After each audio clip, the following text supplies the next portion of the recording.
ನಮಸ್ಕಾರ, good morning. Dhanvith Ritwik YouTube ಚಾನಲ್ಗೆ ಸ್ವಾಗತ. ಇವತ್ತು ನಾನು ಎಗ್ ಗ್ರೀನ್ ಪೀಸ್ ಕೀಮಾ ಮಾಡೋದು ಹೇಗೆ ಅಂತ ಹೇಳಿಕೊಡ್ತೀನಿ. ಬೇಕಾಗುವ ಸಾಮಗ್ರಿ ಎಗ್ ನಾನು 4 ತಗೊಂಡಿದ್ದೀನಿ. ನಿಮ್ಗೆ ಎಷ್ಟು ಬೇಕು ಅಷ್ಟು ನೀವು ತಗೊಳ್ಬೋದು. ಗ್ರೀನ್ ಪೀಸ್, ಬಟರ್, ಟೊಮೆಟೊ, ಕರಿಬೇವು, ಹಸಿಮೆಣಸಿನ್ಕಾಯಿ, ಅರಿಶಿನ, ಆನಿಯನ್, ಉಪ್ಪು, ಸ್ಪ್ರಿಂಗ್ ಆನಿಯನ್, ಮ್ಯಾಗಿ ಮಸಾಲ. ಇದಕ್ಕೆ ಒಳ್ಳೆ ಟೇಸ್ಟ್ ಬರುತ್ತೆ. ಆ್ಯಕ್ಚುಲಿ ನನಗೆ ನಿನ್ನೆ ಪಾವು ಸಿಗಲಿಲ್ಲ. ಇದು ಪಾವು ಒಟ್ಟು ತಿನ್ನಲಿಕ್ಕೆ ಒಳ್ಳೆ ಆಗ್ತದೆ. ಸೊ ನಾನು ಬ್ರೆಡ್ ತಗೊಂಡಿದ್ದೇನೆ. ನೀವು ಬ್ರೆಡ್ ಬದಲು ಪಾವು ತಗೊಳ್ಬೋದು, ಬ್ರೆಡ್ ತಗೊಳ್ಬೋದು. ಇದು ಬ್ರೆಡ್ಡಲ್ಲಿ ಸಹ ತಿನ್ನಲಿಕ್ಕೆ ಅದು ಒಳ್ಳೆ ರುಚಿ ಬರ್ತದೆ. ಬಿಸಿ ಆಯಿತು. ನಾನು ಅದಕ್ಕೆ ಬಟರ್, ಆನಿಯನ್, ಕರಿಬೇವು, ಹಸಿಮೆಣಸು ಹಾಕಿದ್ದೇನೆ. ಸ್ವಲ್ಪ ಫ್ರೈ ಮಾಡುವ. ಸ್ವಲ್ಪ ಹಸಿ ವಾಸನೆ ಹೋಗೋ ತನಕ ಇದನ್ನು ಫ್ರೈ ಮಾಡುವ. ಹಸಿ ವಾಸನೆ ಹೋಯ್ತೀಗ ನಾನು ಅದಕ್ಕೆ ಟೊಮೆಟೊ ಆ್ಯಡ್ ಮಾಡಿದೆ. ಅದನ್ನು ಸ್ವಲ್ಪ ಫ್ರೈ ಮಾಡುವ.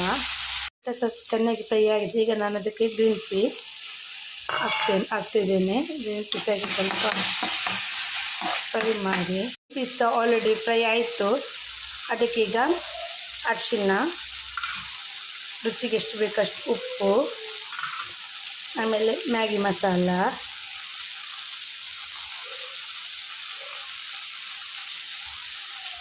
ಚೆನ್ನಾಗಿ ಫ್ರೈ ಮಾಡುವ. ಒಟ್ಟಿಗೆಲ್ಲ ಆಲ್ರೆಡಿ ಫ್ರೈ ಆಯಿತು. ಈಗ ನಾನು ಮೊಟ್ಟೆನ ಆಲ್ರೆಡಿ ಬೀಟ್ ಮಾಡಿ ಇಟ್ಕೊಂಡಿದ್ದೇನೆ. ಇದಕ್ಕೆ ಹಾಕುವ. ಫ್ಲೇಮನ್ನು ಸ್ವಲ್ಪ ಹೈ ಇಟ್ಕೊಳ್ಳಿ. ಈಗ ಕೀಮಕ್ಕೆ ಇದನ್ನು ಸ್ವಲ್ಪ ಇದು ಮಾಡಿ ಲೋ ಫ್ಲೇಮಲ್ಲಿ ಈಗ ದಮ್ಮಲ್ಲಿಡುವ. ಕೀಮ ರೆಡಿ ಆಯಿತು. ಈಗ ಲಾಸ್ಟಿಗೆ ಗಾರ್ನಿಷಿಗೆ ಸ್ಪ್ರಿಂಗ್ ಆನಿಯನ್ ಹಾಕಿದೆ.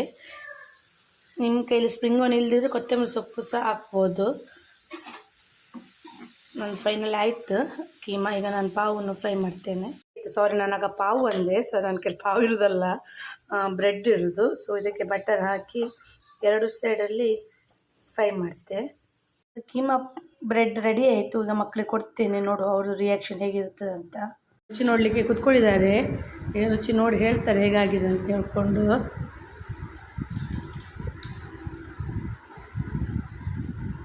ಹೇಗಾಗಿದೆ ಮಕ್ಕಳೇ?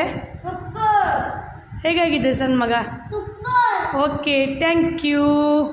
ನಮ್ಮ ಚಾನಲ್ಗೆ ಲೈಕ್ ಮಾಡಿ, ಸಬ್ಸ್ಕ್ರೈಬ್ ಮಾಡಿ, ಶೇರ್ ಮಾಡಿ. Thank you.